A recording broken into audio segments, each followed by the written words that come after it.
그들에게서 난 자를 그들의 종족과 조상의 가문에 따라 20세 이상으로 싸움에 나갈 만한 자를 그 명수대로 다 기수하니 에브라임 지파에서 기수된 자는 45,000명이었더라. 아멘. 이 시간 예배하고 오신 여러분을 진심으로 환영하고 축복합니다. 우리 함께 에브라임아 에브라임아 한번 해보시겠습니다. 시작. 에브라임아 에브라임아. 네, 오늘 말씀 에브라임아 하는 제목으로 정말 여러분이 은혜 나누겠습니다. 32, 33절 말씀을 보십시오. 에브라임 지파는 므낫세, 베냐민과 함께 서쪽에 진을 쳤는데 이 서쪽 진영을 대표하는 지파로 일자 때는 45,000명으로 12지파 가운데 10번째에 해당되는 약소한 지파였습니다. 그리고 광야 생활 후에는 그 수가 20%나 감소하여 32,500명으로 더욱 작은 지파가 됩니다. 하지만 가나안 정복 전쟁 때 이미 동쪽에서 땅을 상속받은 므낫세 반지파와 르우벤 갓지파의 용사들과 함께 여호수아를 필두로 하여 앞장서서 정복 전쟁을 수행하고 가나안 정착 후에도 지속적인 성장을 거듭하여 마침내 북이스라엘을 대표하는 지파로 성장하게 됩니다. 이것은 하나님께서 야곱과 모세를 통하여 하신 약속이 성취된 것이었습니다. 본래 에브라임은 므낫세와 함께 요셉의 아들 야곱의 손자였습니다. 그러나 이들은 그들의 삼촌들과 함께 동등한 반열에 올라서 이스라엘 안에서 각각 한 지파를 이루는 축복을 누리게 됩니다. 그것은 야곱이 그들을 자신의 양자로 받아들였기 때문이었습니다. 창세기 48장 5, 6절을 보십시오. 내가 애굽으로 와서 내게 이르기 전에 애굽에서 내가 낳은 두 아들 에브라임과 므낫세는 내 것이라. 르우벤과 시므온처럼 내 것이 될 것이요 이들 후에 내 소생은 내 것이 될 것이며 그들의 유산은 그들의 형의 이름으로 함께 받으리라. 여러분, 이 말씀은 야곱이 르우벤과 시므온을 대신하여 에브라임과 므낫세를 에게 장자의 축복, 분깃을 줄 것을 암시하는 말씀입니다. 야곱이 이렇게 요셉에게 다른 형제들보다 두 몫을 준 것은 바로 르우벤의 장자권이 요셉에게로 넘어갔다는 것을 의미하였습니다. 이로써 레위 지파가 분깃을 받지 못하여 빈 자리를 요셉의 두 아들이 각각 차지하게 됩니다. 이처럼 요셉이 장자의 지위를 차지하게 된 것은 그가 부속사의 일부분을 너무나 훌륭하게 담당했기 때문이었습니다. 창세기 49장 22절로 26절을 보십시오. 요셉은 무성한 가지, 곧 샘 곁에 무성한 가지라. 그 가지가 담을 넘었도다. 활 쏘는 자가 그를 학대하며 적개심을 가지고 그를 쏘았으나 요셉의 활은 도리어 굳세며 그의 팔은 힘이 있으니 이는 야곱의 전능자 이스라엘의 반석인 목자의 손을 힘입음이라. 내 아버지의 하나님께로 말미암나니 그가 너를 도우실 것이요 전능자로 말미암나니 그가 내게 복을 주실 것이라. 위로 하늘의 복과 아래로 깊은 샘의 복과 젖먹이는 복과 태의 복이 이르다. 내 아버지의 축복이 내 선조의 축복보다 나아서 영원한 산이 한없음 같이 이 축복이 요셉의 머리로 돌아오며 그 형제 중 뛰어난 자의 정수리로 돌아오리로다. 여러분, 요셉은 극한 고난 속에서도 결코 믿음을 잃지 않았습니다.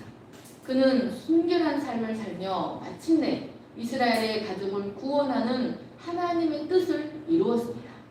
뿐만 아니라 그는 자신을 종으로 팔아버린 형들을 용서하고 그들의 자녀들까지도 책임지는 신앙의 인격이 있는 사람이었습니다. 그는 육적으로는 장자가 아니었지만 누구보다도 장자 역할을 잘 감당한 사람이었습니다. 하나님은 이런 그에게 그 수고에 합당한 복을 내려주신 것입니다. 이처럼 요셉의 아름다운 신앙은 그의 아들들로 하여금 감히 그의 삼촌들과 함께 언약 계승의 축복을 받는 자들이 되게 하였습니다.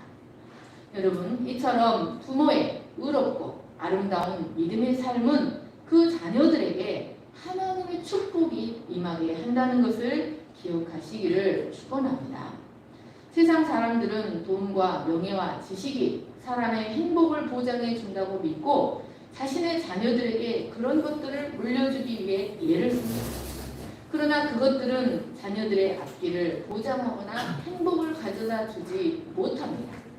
오직 사람의 앞길을 인도하시는 하나님만이 우리의 진정한 보장이 되십니다. 그러므로 우리가 정말로 우리의 자녀들이 복된 삶을 살기를 원한다면 요셉과 같이 우리 자신이 먼저 하나님 앞에서 바른 믿음의 삶을 살아야 합니다. 그런데 여기서 기억해야 할 한 가지 사실은 요셉의 장자는 에브라임이 아니라 므낫세였다는 것입니다. 그런데도 므낫세보다 에브라임이 먼저 언급되고 서쪽 진영을 에브라임이 책임집니다. 1차 기수에서 에브라임은 므낫세보다 8,300명이나 더 많았습니다. 하지만 40년 후에는 므낫세의 수가 에브라임의 수보다 22,200명이나 더 작아집니다. 그런데도 모세는 죽기 전 에브라임이 므낫세보다 더 크게 될 것이라고 예언합니다. 신명기 33장 13절을 보십시오. 요셉에 대하여는 일렀으되 원하건대 그 땅이 여호와께 복을 받아 하늘의 보물인 이슬과 땅 아래에 저장한 물과 태양이 결실하게 하는 선물과 태음이 자라게 하는 선물과 땅의 선물과 거기 충만한 것과 가시떨기 나무 가운데 계시던 이의 은혜로 말미암아 복이 요셉의 머리에 그의 형제 중 구별한 자의 정수리에 임할지어다. 그는 첫 수송아지에 같이 위엄이 있으니 그 뿔이 들소의 뿔 같도다. 이것으로 민족들을 받아 땅 끝까지 이르리니 곧 에브라임의 자손은 만만이요 므낫세의 자손은 천천이다. 모세는 여기서 에브라임에게는 만만이라는 표현을 쓰고 므낫세에게는 천천이라는 표현을 사용합니다. 이는 야곱의 예언의 성취였습니다. 창세기 48장을 보십시오. 48장 14절입니다. 이스라엘이 오른손을 펴서 차남 에브라임의 머리에 얹고 왼손을 펴서 므낫세의 머리에 얹으니 므낫세는 장자라도 팔을 엇바꾸어 얹었더라. 그가 요셉을 위하여 축복하여 이르되 내 조부 아브라함과 아버지 이삭이 섬기던 하나님, 나의 출생으로부터 지금까지 나를 기르신 하나님, 나를 모든 환난에서 건지신 여호와의 사자께서 이 아이들에게 복을 주시오며 이들로 내 이름과 내 조상 아브라함과 이삭의 이름으로 칭하게 하시오며 이들이 세상에서 번식되기를 원하나이다. 요셉이 그 아버지가 오른손을 에브라임의 머리에 얹은 것을 보고 기뻐하지 아니하여 아버지의 손을 들어 에브라임의 머리에서 므낫세의 머리로 옮기고자 하여 그의 아버지에게 이르되 아버지여 그리 마옵소서. 이는 장자이니 오른손을 그의 머리에 얹으소서 하였으나 그의 아버지가 허락하지 아니하여 이르되 나도 안다. 내 아들아 나도 안다. 그도 한 족속이 되며 그도 크게 되려니와 그의 아우가 그보다 큰 자가 되고 그의 자손이 여러 민족을 이루리라 하고 그날에 그들에게 축복하여 이르되 이스라엘이 너로 말미암아 축복하기를 하나님이 내게 에브라임 같고 므낫세 같게 하시리라 하고 에브라임을 므낫세보다 앞세우더라. 야곱이 이렇게 손을 엇바꾸어서 에브라임을 므낫세보다 앞세운 것은 먼 미래를 내다보고 계획하시는 하나님의 주권적인 섭리에 의한 것이었습니다. 성경에는 이처럼 장자보다 차자가 하나님에 의해 선택된 예들이 종종 나옵니다. 하나님은 가인보다 아벨을 택하셨고 이스마엘보다 이삭을, 에서보다 야곱을 택하셨습니다. 하나님은 이로써 사람을 이렇게 저렇게 사용하시는 권한이 철저히 당신에게 있으며 하나님의 역사는 인간의 소망이나 혈통이나 관습에 의해 이루어지지 않고 오직 하나님의 주권에 의해 이루어진다는 사실을 보여주셨습니다. 그렇지만 그래도 성경에는 대부분 장자보다 차자를 높이시는 경우에 어느 정도 그만한 이유들이 나타나 있었습니다. 하지만 여기서는 왜 므낫세보다 에브라임을 더 높이셨는지에 대한 이유가 1절 나타나 있지 않습니다. 아무튼 야곱의 축복대로 에브라임은 이스라엘 12지파 내에서 우위를 차지하고 장자의 역할을 하게 되었습니다. 모세가 죽은 후에 이스라엘을 지휘한 사람은 바로 에브라임 지파 사람 여호수아였습니다. 그는 가나안 입성과 정복 전쟁을 충성스럽게 완수하고 이스라엘을 가나안 내에 존재감 있는 부족 국가로 세워놓는 일에 헌신하였습니다. 이런 에브라임 지파는 가나안에 들어가서 가나안의 한 가운데, 가나안의 허리, 팔레스타인 중부 산림지대를 분배받습니다. 이곳은 아주 귀한 숲이 우거진 산과 언덕이 많고 토양도 매우 기름지고 비옥하였습니다. 그리고 바로 이곳에 바로 이 에브라임에 속한 실로라는 땅에 여호와의 성막이 세워졌습니다. 그리고 에브라임은 그 성읍들 중에 세겜과 게셀과 깁사임과 벳호론을 도피성으로 내어주어서 레위 지파 중에서도 지성부를 다루는 고핫 자손들이 에브라임 지파 도피성에 와서 살게 되었습니다. 이는 가나안 입성 초기 이스라엘에 대한 주도권이 바로 에브라임에게 있었다. 이스라엘의 장자 역할을 에브라임이 감당했다라는 것을 의미합니다. 이런 에브라임의 영토는 역사적으로 주목할 만한 사건들의 무대가 되었습니다. 모세의 후계자 가나안 정복 전쟁을 주도했던 여호수아는 자신의 죽음이 임박했을 때 이 에브라임의 영토 세겜에 이스라엘 온 지도자를 불러 모읍니다. 그리고 자신이 죽은 뒤에도 변함없이 여호와를 충실하게 섬길 것을 유언적으로 호소하였습니다. 이 세겜이 어디입니까? 바로 이 세겜은 이스라엘이 출애굽할 때 가지고 나온 요셉의 유골이 묻힌 곳이었습니다. 여러분, 요셉의 유골이 왜 세겜에 묻혔습니까? 그것은 바로 그곳이 자신의 아들 에브라임의 영토이기 때문이었습니다. 그리고 여호수아도 대제사장 엘르아살도 모두 에브라임 산지에 묻혔습니다. 이렇게 에브라임은 가나안 입성 초기에 이스라엘의 지도적 역할을 감당하였습니다. 그러나 여호수아가 죽은 후 이스라엘은 사사 시대로 돌입합니다. 이제 이스라엘의 장자 역할은 에브라임이 아니라 각 사사들이 속한 지파들이 돌아가면서 하게 된 시대가 된 것입니다. 하지만 에브라임은 자신들이 야곱으로부터 장자의 축복을 받은 지파라는 자부심을 버리지 못했습니다. 사실 이들의 자긍심은 매우 지나쳐서 도를 넘은 것이 되었습니다. 역사적으로 이들은 언제나 이스라엘 내에서 우위권을 인정받고 우위권을 장악하려는 시비를 그치지 않았습니다. 이것은 에브라임의 고쳐지지 않는 고질적인 교만이요 병폐였습니다. 그래서 이스라엘 내에서 가장 불평불만이 많은 지파가 바로 에브라임이었습니다. 첫째로 이들은 여호수아 당시에 므낫세 지파와 더불어 자기들이 기업으로 받은 영토가 다른 지파에 비해 좁다고 나와서 불평합니다. 여호수아 17장 14절을 보십시오. 요셉 자손이 여호수아에게 말하되 여호와께서 지금까지 내게 복을 주심으로 내가 큰 민족이 되었거늘 당신이 나의 기업을 위하여 한 제비 한 분깃으로만 내게 주심은 어찌함이니까.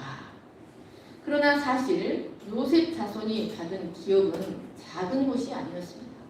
매우 넓은 곳이었습니다.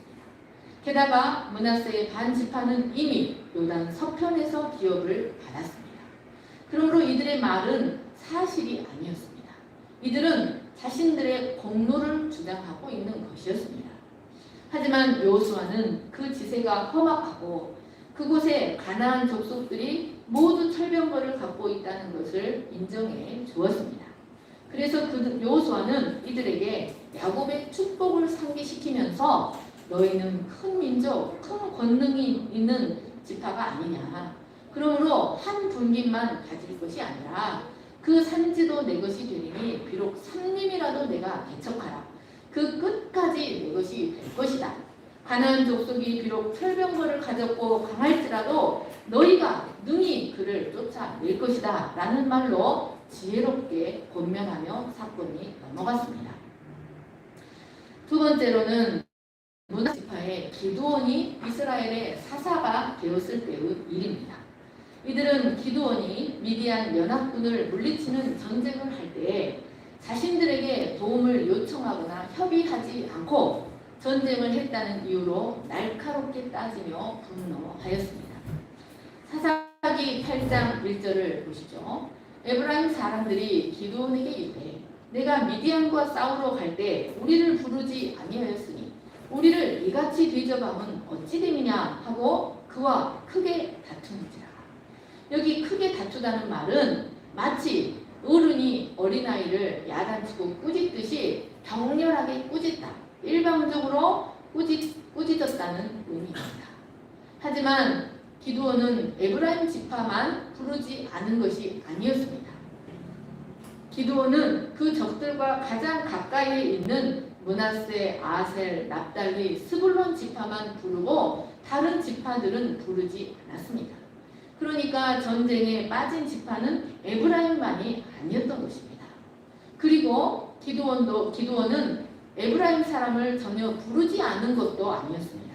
비록 전쟁 초반에는 에브라임을 부르지 않았지만 나중에 거의 다 승리한 후에는 기드온이 에브라임 사람들을 불러 전쟁의 마무리를 에브라임 사람들로 하여금 하게 하였습니다. 사사기 7장 24, 25절입니다.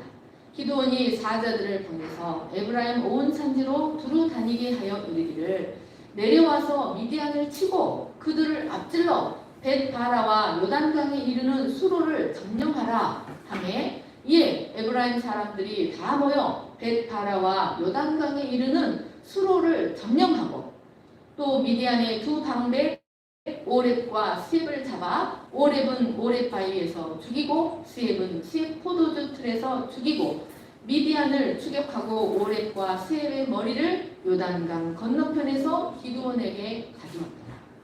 여러분, 기드온이 왜 이렇게 하였을까요? 기드온은 같은 형제의 지파인 에브라임에게 그 승리의 영광을 돌리도록 하기 위하여 그들을 불렀던 것이었습니다.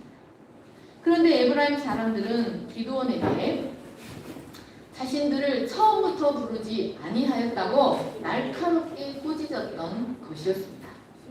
그들은 장자 지파로서 미디안 연합군과의 전쟁에서 승리하고 돌아온 기드온과 다른 지파들을 얼마든지 칭찬하고 박수쳐 줄 수 있지 않았겠습니까?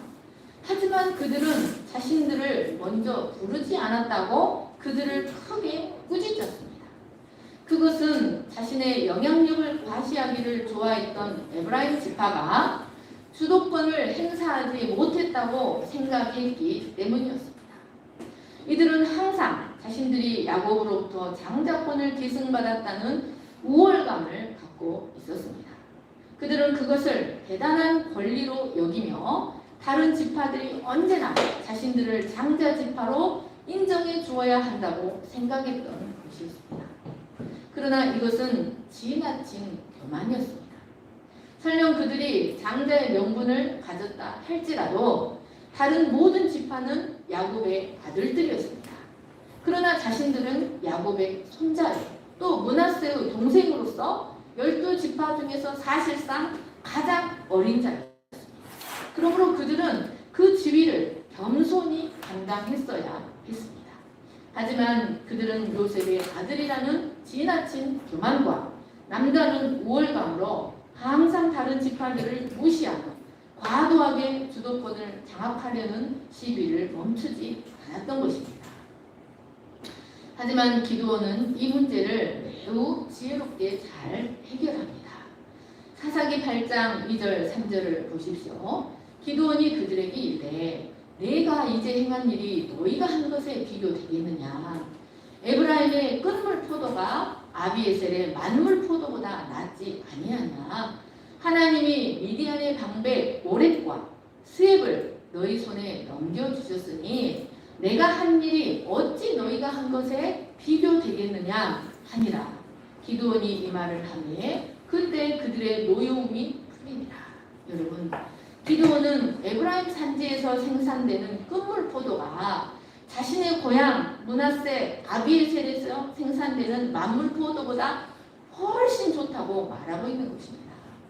이 말은 이 전쟁에서 자신이 세운 공로보다 에브라임 사람들이 막바지에 세운 공로가 훨씬 크다는 말이었습니다. 하지만 여러분, 사실 냉정하게 어떻게 끝물 포도가 만물 포도보다 더 맛이 좋겠습니까? 끝물 포도는 만물 포도에 비하면 맛이 시고 질도 훨씬 떨어집니다. 하지만 기드온은 에브라임 사람들의 불평으로 인하여 지파 간에 큰 분열이 발생할 위험을 감지하고 겸손하고 지혜롭게 처리한 것이었습니다. 하지만 아무리 낮게 평가해도 전쟁의 전 과정을 주도했던 기드온의 업적은 에브라임 사람들의 업적에 비하면 말할 수 없이 큰 것이었습니다. 사실 에브라임 사람들이 요단 나루턱을 점령하고 미디안의 두 방백을 죽인 것은 모두 기드온이 그들에게 공을 돌리기 위하여 결정적인 정보들을 제공해 주었기 때문에 가능한 것이었습니다. 그러나 기드온은 자신의 명예와 영광을 뒤로하고 부드러운 말로 에브라임 사람들의 화를 가라앉게 하였습니다. 만약 기드온이 자신의 권위에 도전하는 에브라임 사람들을 향해 건방지다고 생각하며 지금 어디서 함부로 행패냐고 공박했다면 문제는 매우 심각한 지경에 이르고 말았을 것입니다. 그런데 이런 에브라임의 고질병은 잘 고쳐지지 않았습니다. 세 번째로 이들은 므낫세 지파 길르앗 사람 입다가 암몬 족속의 손에서 이스라엘을 구원해낼 때 또다시 동일한 시비를 입다에게 걸어옵니다. 이들은 기드온에게 그랬던 것처럼 길르앗 출신 사사 입다에게도 동일한 곤조를 행한 것입니다. 사사기 12장 1절을 보십시오. 에브라임 사람들이 모여 북쪽으로 가서 입다에게 이르되 내가 암몬 자손과 싸우러 갈 때 어찌하여 우리를 불러 너와 함께 가게 하지 아니하였느냐. 우리가 반드시 너와 내 집을 불사르리라. 여러분, 이들은 길르앗의 기생의 아들, 게다가 서자 출신 주제 장자 지파인 자신들의 허락을 받지 않고 암몬과 전쟁을 하고 돌아왔다고 그의 집을 불살라버리겠다고 분노하며 위협하였습니다. 그러나 이는 진실이 아니었습니다. 2절 3절을 보십시오. 이따가 그들에게 이르되 나와 내 백성이 암몬 자손과 크게 싸울 때 내가 너희를 부르되 너희가 나를 그들의 손에서 구원하지 아니하므로 나는 너희가 도와주지 아니하는 것을 보고 내 목숨을 돌보지 아니하고 건너가서 암몬 자손을 쳤더니 여호와께서 그들을 내 손에 넘겨주셨거늘 너희가 어찌하여 오늘 내게 올라와서 나와 더불어 싸우고자 하느냐. 에브라임은 사실 입다의 구원 요청에 응하지도 않았던 것이었습니다. 그런데 이제 와서 주도권 주장을 하고 있는 것입니다. 그러나 입다는 기생의 아들 서자 출신의 불량배들과 어울렸던 사람으로서 점잖은 기도원과는 달랐습니다. 게다가 입다의 마음속에는 평소 에브라임 사람들이 길르앗 사람들을 무시하는 것에 대한 분노가 그 마음에 깔려 있었습니다. 그래서 그는 길르앗 사람들을 모아서 에브라임 지파와 전쟁을 일으켜 그들의 교만함을 칼로 처단합니다. 4절을 보십시오. 이따가 길르앗 사람들을 다 모으고 에브라임과 싸웠으며 길르앗 사람들이 에브라임을 쳐서 무찔렀으니 이는 에브라임의 말이 너희 길르앗 사람은 본래 에브라임에서 도망한 자로서 에브라임과 므낫세 중에 있다 하였습니다. 길르앗 사람이 에브라임 사람보다 앞서 요단강 나루터를 장악하고 에브라임 사람의 도망하는 자가 말하기를 청하건대 나를 건너가게 하라 하면 길르앗 사람이 그에게 묻기를 내가 에브라임 사람이냐 하면 그가 만일 아니라 하면 그에게 이르기를 쉿볼렛이라 하라 하여 에브라임 사람이 그렇게 바로 말하지 못하고 쉿볼렛이라 발음하면 길르앗 사람이 곧 그를 잡아서 요단강 나루턱에서 죽였더라. 그때 에브라임 사람의 죽은 자가 42,000명입니다. 여러분 죄송합니다만 경상도 사람은 무슨 발음을 잘 못하잖아요. 갱제라고 해요. 갱제. 이것처럼 여러분 이것이 바로 그 유명한 쉿볼렛과 쉿볼렛 사건입니다. 길르앗 사람들은 요단강 나루터를 장악하고 혼비백산하여 도망치는 에브라임 사람들의 발음을 들어보고 에브라임 사람인지 아닌지를 식별하여 42,000명이나 죽여버립니다. 이들은 비록 기생의 아들이요 서자 출신임에도 불구하고 도탄에 빠진 이스라엘을 목숨을 걸고 구원해낸 입다에게 넘치는 감사와 축하를 표해도 부족하지 않았겠습니까? 하지만 그 뿌리 깊은 교만과 오만 때문에 오히려 굴욕적인 패배를 맛보고 결국 큰 화를 당할 수밖에 없었습니다. 하지만 이들의 이 고질적인 병폐는 끝까지 고쳐지지 않고 마침내 이스라엘이 두 왕국으로 분열하는 데 주도적 역할을 하는 지파가 바로 에브라임 지파였습니다. 이스라엘은 이런 사사시대의 각축이 끝나고 마침내 하나님의 뜻에 의하여 유다 지파의 다윗이 통일 이스라엘의 왕이 되고 그 아들 솔로몬까지 계보가 이어지게 됩니다. 실로에 있던 여호와의 언약궤도 블레셋과의 전쟁에서 빼앗겨 블레셋 성읍들을 돌아다니다가 젖먹이는 암소가 끄는 수레에 실려 이 언약궤가 돌아오게 되는데 이 젖먹이는 암소 새끼를 낳은 지 얼마 되지 않아 젖이 뚝뚝 흐르는 이 암소가 끄는 수레에 실려서 이 언약궤가 돌아오게 된 것입니다.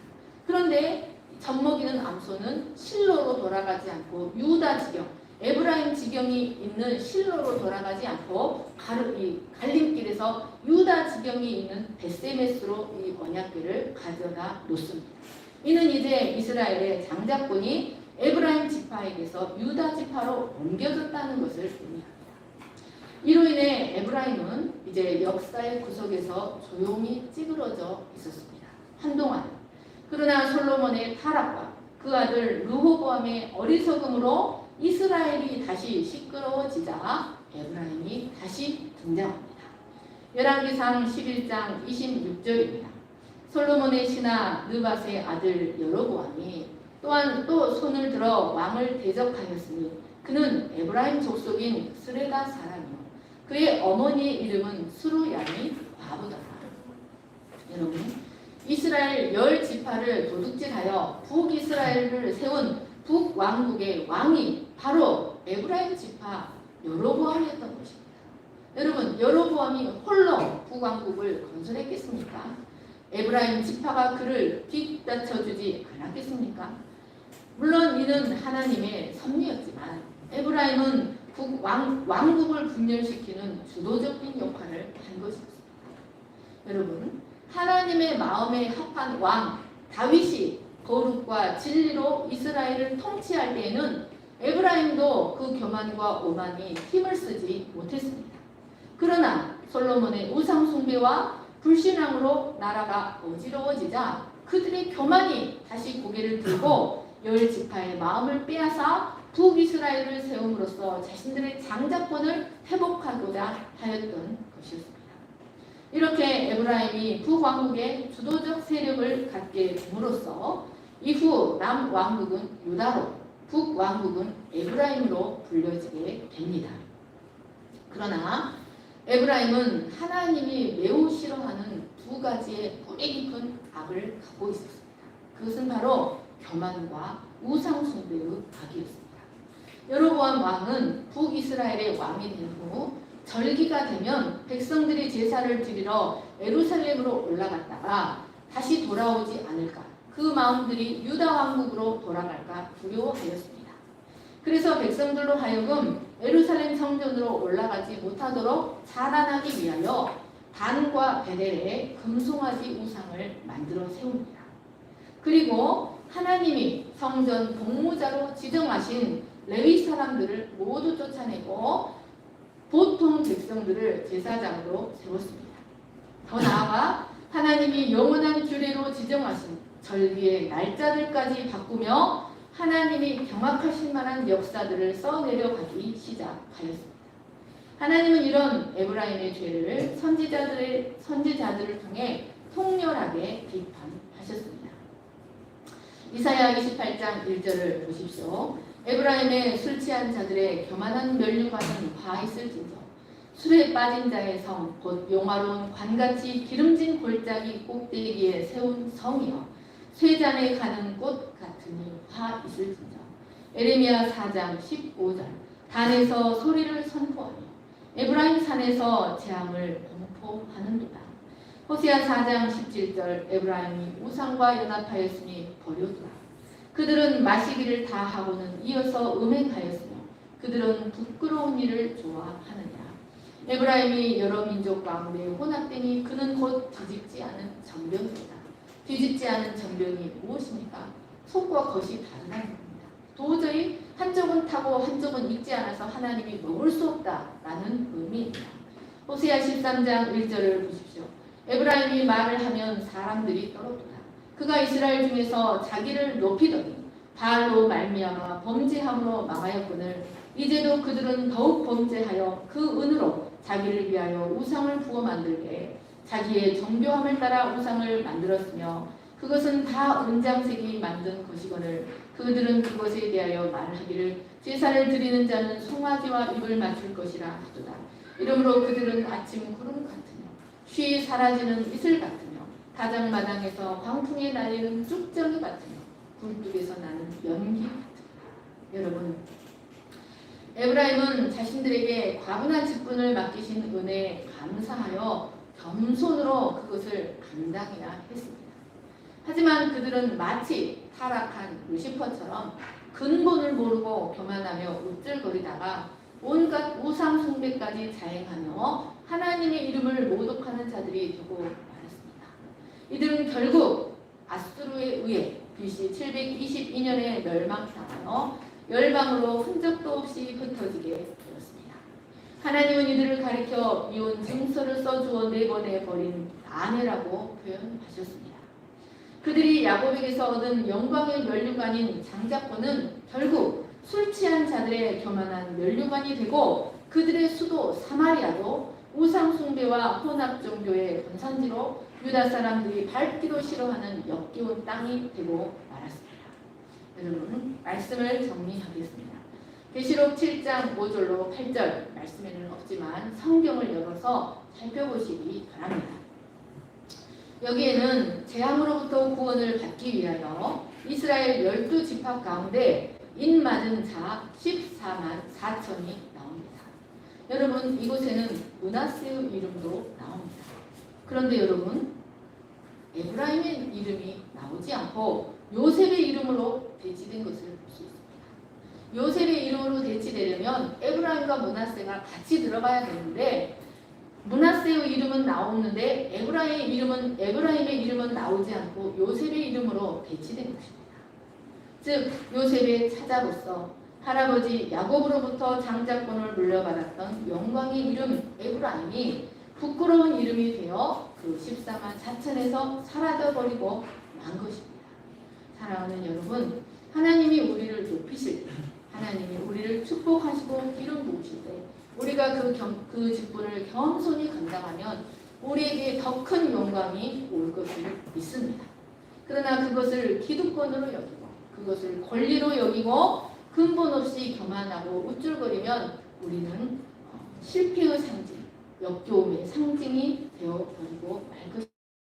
성령의 권능이 우리의 권능이 되어서 하나님 앞에 하나님이 우리에게 주신 축복을 잘 감당하는 저와 여러분 되시기를 간절히 축원합니다. 제가 기도하겠습니다. 사랑과 은혜가 풍성하신 하나님 아버지, 하나님은 하나님 나라의 산 분깃들을 윈기 위하여 이 지파에게는 이 축복을 주시고 저 지파에게는 저 축복을 주셨습니다. 이것은 철저한 하나님의 주권이었습니다. 어떤 자는 이 직분으로 어떤 자는 저 직분으로 쓰임받는 것은 하나님의 선하신 주권입니다. 하나님께서 우리를 영광스럽게 하시고 하나님께서 우리를 높이 세우실 때 우리가 그 축복이 절대적으로 하나님으로 말미암았음을 깨닫고 겸손히 감당함으로 하나님께 온전히 영광 돌리는 저희가 될 수 있도록 축복하여 주시기를 간절히 기도합니다. 감사하며 거룩하신 예수님의